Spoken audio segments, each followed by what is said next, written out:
आप देख रहे हैं सीनू स्टोरी और वो भी तरुण के साथ। तो चलिए ले चलता हूँ उस डरावनी रोंगटे खड़े कर देने वाली कहानी की ओर। तो दोस्तों यह कहानी हेलेना की है जो हवाई द्वीप पर रहती है। हेलेना हवाई द्वीप पर एक छोटे से टापू पर रहती है। हेलेना जिस टापू पर रहती है वो टापू पानी के बीचों बीच स्थित है। वैसे तो हेलेना लंदन में भी एक बहुत बड़ा घर है, लेकिन उसको घूमने का शौक़ है, इसलिए वहाँ अपने दौरे करती रहती है। अब की बार हेलेना द्वीप पर अकेली आई थी। उसके पति को कुछ काम था तो वो एक सप्ताह बाद आएगा, ऐसा उसको अपनी पत्नी को प्रॉमिस किया था।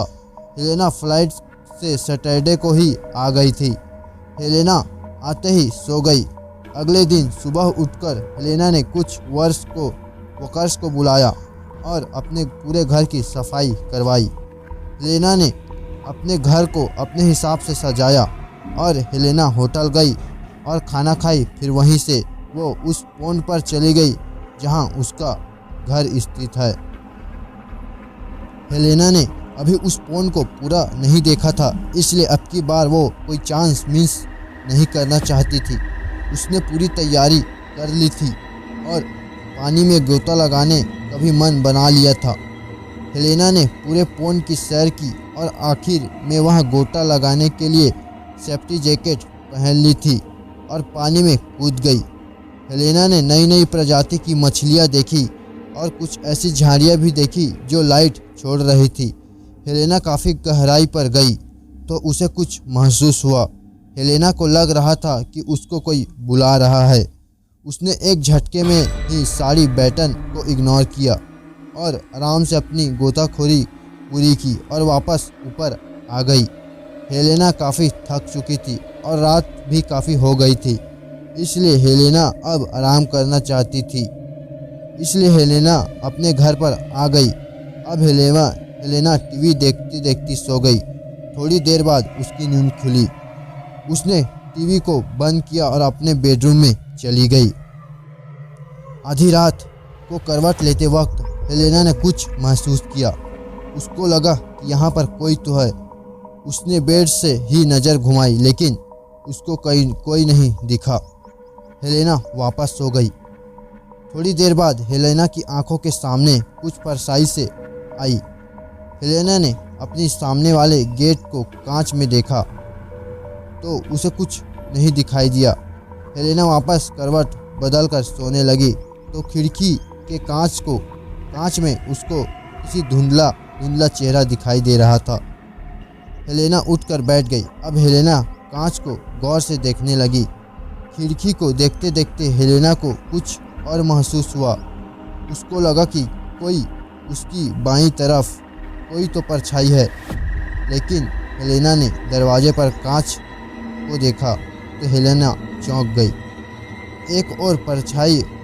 अब हेलेना अंदर से हिल गई। उसने वापस खिड़की की तरफ देखा।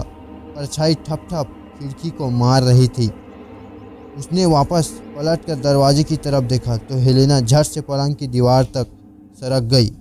परछाई कमरे में आ गई थी।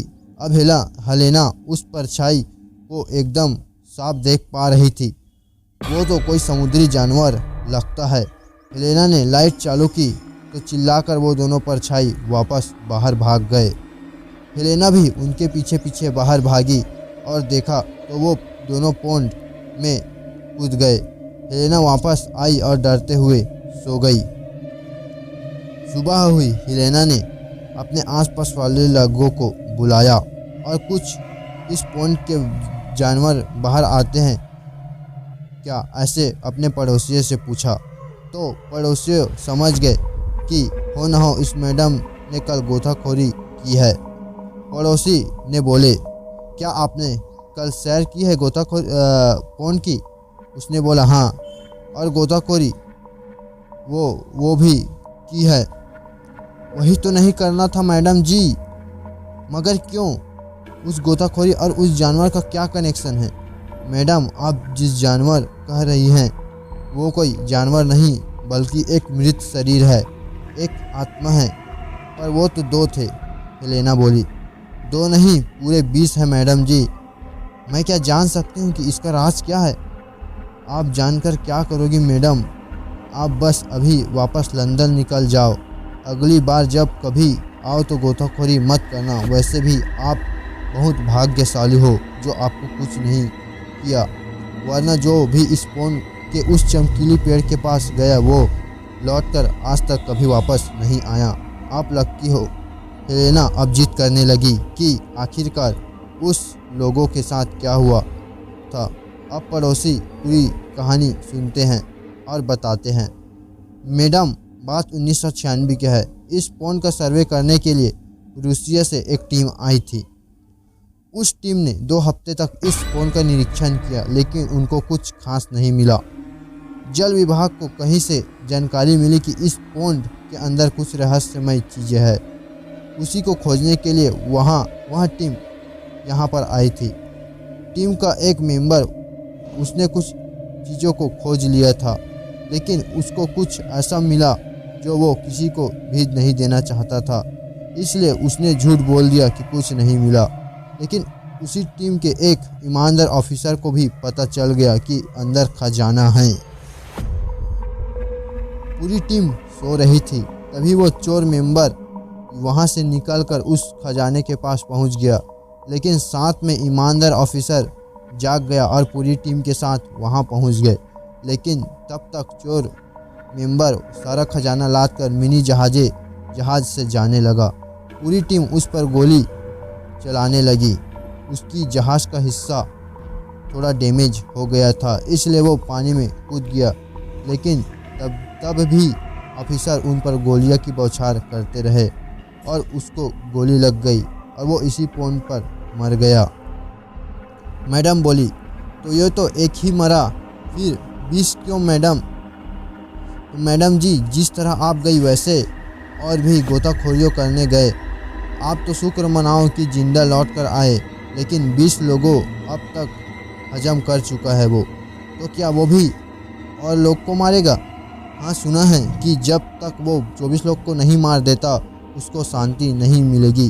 24 क्यों? क्योंकि मैडम जी, रूसिया से जो टीम आई थी उसमें जो 25 मेंबर थे, इसलिए वो ये सोचकर मार देता है कि उनमें से उन लोगों को मार दिया जो उसने खजाना छीनना चाहते थे। ओह, ऐसी बात है क्या? पर ये तो मासूम लोग हैं। सरकार तो इन अंधविश्वास पर भरोसा करती नहीं है। अब हमने भी तो पोन के चारों ओर बोर्ड लगा दिया है, गोताखोरी नहीं करे। अब आप माने तो क्या करे? अब आपने भी तो ध्यान नहीं दिया। इतना सुनकर हेलेना वापस लंदन लौटने के लिए तैयार करने लगी। और अगली बार जब भी वो आएगी तब अकेले नहीं आएगी। लेकिन उसने यहाँ सोच लिया था कि इस पॉन्ड में वहाँ कभी दोबारा कदम नहीं रखेगी। तो दोस्तों, ये रही अपनी हॉरर स्टोरी। अगर अच्छी लगी तो प्लीज़ वीडियो को लाइक कर दीजिए, सब्सक्राइब कर दीजिए और शेयर करना बिल्कुल भी ना भूलें। तो फिर मिलते हैं अगली वीडियो में, तब तक के लिए गुड बाय।